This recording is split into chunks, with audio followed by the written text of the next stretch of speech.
গত ২৪ ঘন্টায় আমেরিকার ৭টি এয়ারক্রাফটকে ধ্বংস করে ইরান প্রমাণ করলো ইরান কেবলমাত্র অফেন্সিভে এই মুহূর্তে পৃথিবীর সবচেয়ে শক্তিশালী রাষ্ট্র নয়, ডিফেন্সিভেও।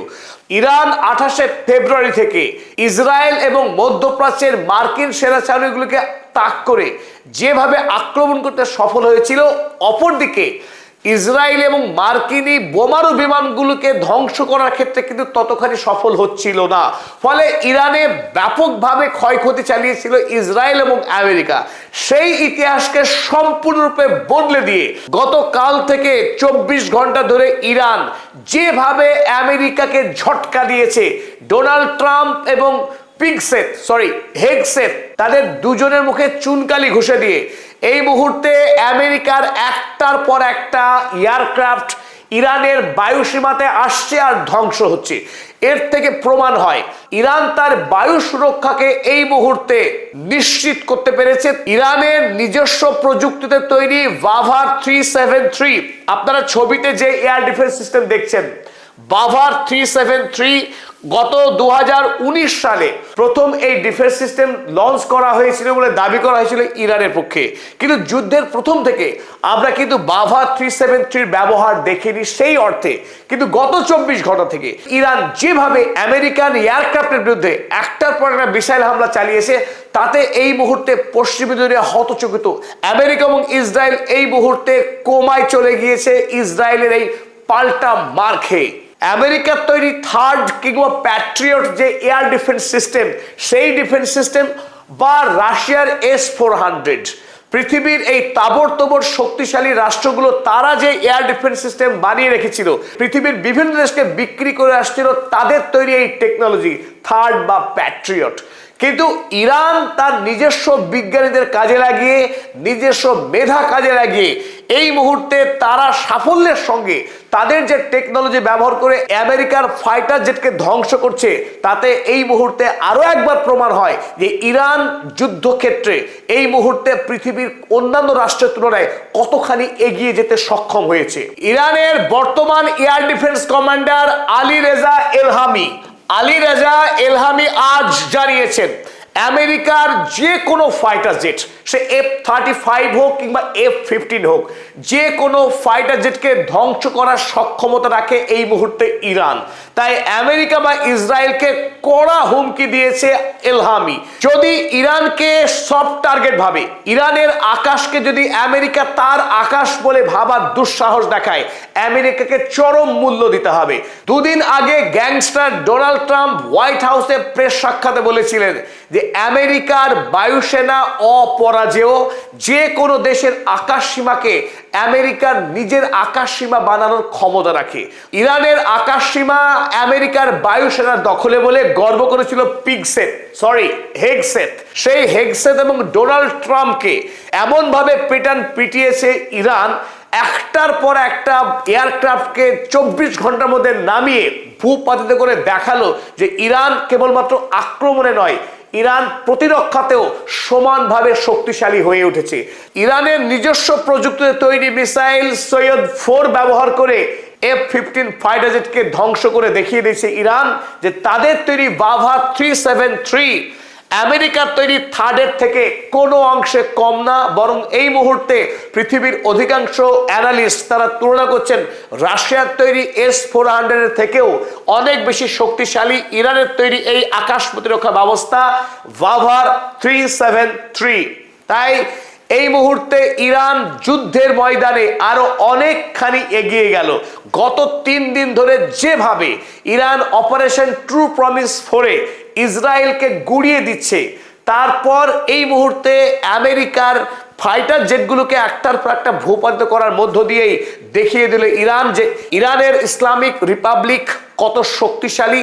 ইরানি ইসলামিক রিপাবলিকের কিছু নেতা শহীদ হলেও ইরানকে শহীদ করা সম্ভব না। ইরান অপরাজেয় শক্তি, অপরাজেয় ছিল, আগামী দিনেও এই মার্কিন যুক্তরাষ্ট্রকে পরাস্ত করার মধ্য দিয়ে পৃথিবীতে নতুন ইতিহাস লিখতে চলেছে ইরান। গল্পের সূত্রপাত হয় গতকাল দুপুর বেলা। আমেরিকার একটি ফাইটার জেট F-15E ইরানের কোহগিলীয় প্রদেশে দেখা যায়। আর সেই ফাইটার জেটকে তৎক্ষণাৎ আক্রমণ করে ইরানের বায়ু প্রতিরক্ষা ব্যবস্থা ভাভা 373 সৈয়দ 4 মিসাইল দিয়ে।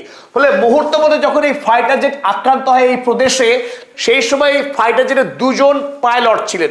দুই পাইলটই তৎক্ষণাৎ তারা ফাইটার জেট থেকে লাফ দিয়ে বাঁচতে সক্ষম হয়। তাদের মধ্যে একজন এই কুয়েতের জল সীমানায় এসে পড়েন। তাকে তৎক্ষণাৎ মার্কিন যে সেনাবাহিনী ছিল তার প্রহরায়, তারা তাকে উদ্ধার করে নিয়ে কুয়েতের মার্কিন ঘাঁটিতে চলে আসে। কিন্তু অপর একজন সেনা প্রাণে বেঁচে যায়। অপর সেই মার্কিন পাইলট তিনি এই কোহগিলুয়ে প্রদেশের কোনো একটা জায়গায় গিয়ে ল্যান্ড করেন। তাকে মার্কিন সেনারা কোনোভাবে উদ্ধার করতে পারেনি। সেই জীবিত পাইলটকে উদ্ধার করবার জন্য আমেরিকা মরিয়া হয়ে ওঠে এবং দফায় দফায় এয়ারক্রাফট পাঠানো হয় এই কোহগিলুয়ে প্রদেশে, যাতে করে জীবিত অবস্থায় কোনোভাবে আমেরিকা উদ্ধার করে নিয়ে যেতে পারে। ফলে আমেরিকা যে আশঙ্কা করছে এই মুহূর্তে তাদের গোপন খবর যাতে ইরানের হাতে না চলে আসে, সেই দিক থেকে মার্কিন যুক্তরাষ্ট্র সর্বোচ্চ চেষ্টা করেছে তাদের পাইলটকে ফিরিয়ে নিয়ে যাওয়ার। কিন্তু যতগুলো এয়ারক্রাফট উদ্ধার করতে এসেছিল এই কোহগিলুয়ে প্রদেশে, প্রত্যেকটি এয়ারক্রাফটকে ইরান সফলভাবে ধ্বংস করেছে। আর তারপর ইরান সরকারের পক্ষে ওই পাইলটের মাথার দাম ঘোষণা করা হয় 60,000 ইউএসডি। ইরানি সরকারের ঘোষণা এই টাকার পরিমাণ এত ব্যাপক যে ইরানের 3টি প্রদেশের মানুষ, যথা খুজেস্তান, চাহারমহল এবং কোহগিলুয়ে প্রদেশের মানুষ, তারা একসঙ্গে হয়ে এই মুহূর্তে এই কোহগিলুয়ে প্রদেশের জঙ্গল মরুভূমিকে এক করছে। লক্ষ লক্ষ মানুষ যে কোনো মূল্যে তারা খুঁজে বার করতে চাইছে সেই মার্কিন সেনাকে জীবিত অবস্থায়। তারা যদি ইরান সরকারের হাতে তুলে দিতে পারে ওই মার্কিন পাইলটকে, তাহলে ইরানের জন্য হবে মহা প্রাইজ। কারণ এই মুহূর্তে মার্কিন সেনার কাছে কি কি ইন্টেলিজেন্স রয়েছে ইরানের বিষয়ে, সমস্ত কিছুই ইরান জেনে নিতে পারবে। একদিকে ইরান সরকার মরিয়া ওই পাইলটকে জীবিত অবস্থায় ধরতে, অন্যদিকে আমেরিকা ততখানি মরিয়া ওই পাইলটকে যে কোনো অবস্থায় উদ্ধার করে মার্কিন সেনার সাথে ফিরে নিয়ে যাওয়ার। ফলে এই মুহূর্তে নাটক চরম পর্যায়ে পৌঁছে গেছে এই F-15 ফাইটার জেটকে ঘিরে। ইরান যে মার্কিন পাইলটের মাথার দাম ঘোষণা করেছে সেই খবর আমেরিকার সবচাইতে নামী কাগজ ওয়াল স্ট্রিট জার্নালেও বেরিয়েছে ইতিমধ্যে। Iran offers reward for capture of crew of US jet.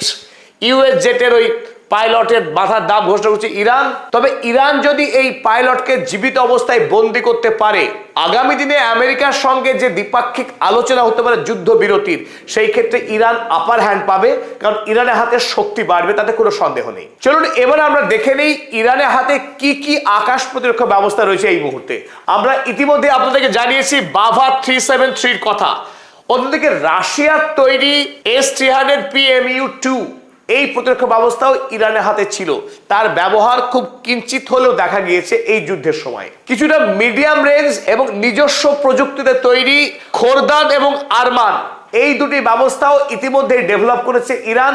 আর সবশেষে টর M1 মিডিয়াম রেঞ্জের 3টে বায়ু প্রতিরক্ষা ব্যবস্থা রয়েছে ইরানের কাছে। তবে এই সমস্ত প্রতিরক্ষা ব্যবস্থা এতদিন পর্যন্ত সেইভাবে দাগ কাটতে পেরেছিল না, খুব অল্প পরিমাণ সাফল্য তারা পেয়েছিল। কিন্তু গত 24 ঘন্টাতেই সমস্ত খেলা আমূল বদলে গেছে। আমরা চলুন দেখে নিই একবার। গতকাল রাতে আমরা আপডেট দিয়েছিলাম, জানিয়েছিলাম ইরান ধ্বংস করছে আমেরিকার F-35 ফাইটার জেট। সেটা IRGCও প্রাথমিকভাবেই দাবি করেছিল। পরবর্তীকালে আরো তদন্ত করে জানা গিয়েছে যে সেটি F-35 ছিল না, ছিল F-15। পরে ইরান সরকারের পক্ষে এই বিষয়টি স্পষ্ট করা হয়। আমরা যে ছবিটা দেখতে পাচ্ছি এটি হলো F-15E ফাইটার জেট। এই ফাইটার জেট ধ্বংস থেকেই সমস্ত গল্পের সূত্রপাত। পরবর্তীকালে সেই পাইলটকে খুঁজে বার করতে আপনারা ছবিতে যে দেখছেন F-16, এই ফাইটার জেট ইরানের কোহগিলুয়ে প্রদেশে আসে, তাকেও আক্রমণ করা হয়। যদিও সেই আক্রমণে F-16 পুরোপুরি ধ্বংস হয়নি, কিছুটা ড্যামেজড হয়েছিল এবং তড়িঘড়ি এমার্জেন্সি ল্যান্ডিং করতে বাধ্য হয় মধ্যপ্রাচ্যের দেশে। এরপরে পাঠানো হয় A-10 ফাইটার জেট। আপনারা দেখছেন আকাশে আগুন লেগে যায় এই A-10 ফাইটার জেটে। সেই ফাইটার জেট ধ্বংস হয়েছে নিশ্চিতভাবেই, কারণ পরবর্তীকালে এই A-10 ফাইটার জেটের ধ্বংসপ্রাপ্ত হওয়ার ভিডিও ফুটেজ হাতে পাওয়া গেছে। পরে আরো দুটি ব্ল্যাক হক হেলিকপ্টার, আপনারা দেখছেন ছবি দেখছেন ব্ল্যাক হক হেলিকপ্টারের, এই ব্ল্যাক হক হেলিকপ্টার ধ্বংস হওয়ার পরে এই চিত্র দাঁড়ায়। এর পাশাপাশি আরো অনেক বেশি মূল্যবান KC-135 স্ট্র্যাটোফুয়েল ট্যাঙ্কার, এই ট্যাঙ্কারকেও আক্রমণ করা হয়। এই দিয়ে কম করে হলেও 13টি স্ট্র্যাটো ট্যাঙ্কার ধ্বংস হলো আমেরিকার। এই আবহে ইরানের আরো একটি নতুন শক্তিশালী মিসাইলের অবতারণা। আপনারা ছবিতে দেখছেন ঝা চকচকে অপূর্ব দেখতে সুন্দর এই সৈয়দ 4 মিসাইল। বর্তমানে এই ধ্বংসকাণ্ড চালানোর কাজে ব্যবহার হচ্ছে এই শক্তিশালী সুদর্শন মিসাইল। এয়ারক্রাফটের পাশাপাশি ইরান দেখিয়েছে আমেরিকার স্টেলথ টেকনোলজিতে তৈরি ক্রুজ মিসাইল। সেই ক্রুজ মিসাইলকেও ইন্টারসেপ্ট করেছে, তারপর চেন দিয়ে বেঁধে রেখেছে। দেখুন, আজকে আমেরিকার তৈরি এই ক্রুজ মিসাইল ইরানকে আক্রমণ করে ছোড়া হয়েছিল, সেই মিসাইলকেও সৈয়দ 4 মিসাইল দিয়ে ধ্বংস করে দেওয়া হয়েছে। তাই এই মুহূর্তে ইরানের আকাশ প্রতিরক্ষা ব্যবস্থা এক প্রবাদ প্রতি মাত্রায় পৌঁছে গেছে। এয়ারক্রাফট এবং মিসাইল উভয় ক্ষেত্রে সাফল্যের সঙ্গে ইন্টারসেপ্ট করে দেখিয়ে দিয়েছে ইরান তার শক্তি কতখানি বৃদ্ধি পেল। তাই অফেন্সিভের পাশাপাশি ডিফেন্সিভেও ইন্টারসেপশনের ইরান এই মুহূর্তে অত্যন্ত শক্তিশালীভাবে লড়াই করছে। ইন্টারসেপশন শক্তিশালী হওয়ার পর স্বাভাবিকভাবে আশা করা হচ্ছে আগামী দিনে ইরানের উপরে আক্রমণের সংখ্যা কমতে বাধ্য। এখন প্রশ্ন হলো, ইরান তার বিশাল দেশে কতটা এই সুরক্ষা প্রোভাইড করতে পারছে? বিপুল জনসংখ্যার বিশাল আয়তনের দেশ ইরান, সেই দেশকে পুরোপুরি আকাশ সুরক্ষা দিতে গেলে বেশ বড় মাপের আকাশ প্রতিরক্ষা ব্যবস্থা দরকার। এখন সেই ক্ষেত্রে ইরান কতটা কার্যকরী ভূমিকা পালন করতে পারছে সেটা এখন দেখার অপেক্ষা। পরবর্তী ভিডিও নিয়ে আপনাদের সামনে আবারও হাজির হচ্ছি, ততক্ষণ জন্য বিদায় নিচ্ছি। পদাতিকের এই ভিডিও যদি ভালো লাগে আপনার 5 বন্ধুকে শেয়ার করুন এবং সকলের কাছে পৌঁছতে সাহায্য করুন। সকলকে আরো একবার ধন্যবাদ জানাচ্ছি। আমি অধ্যাপক আব্দুল হালিম।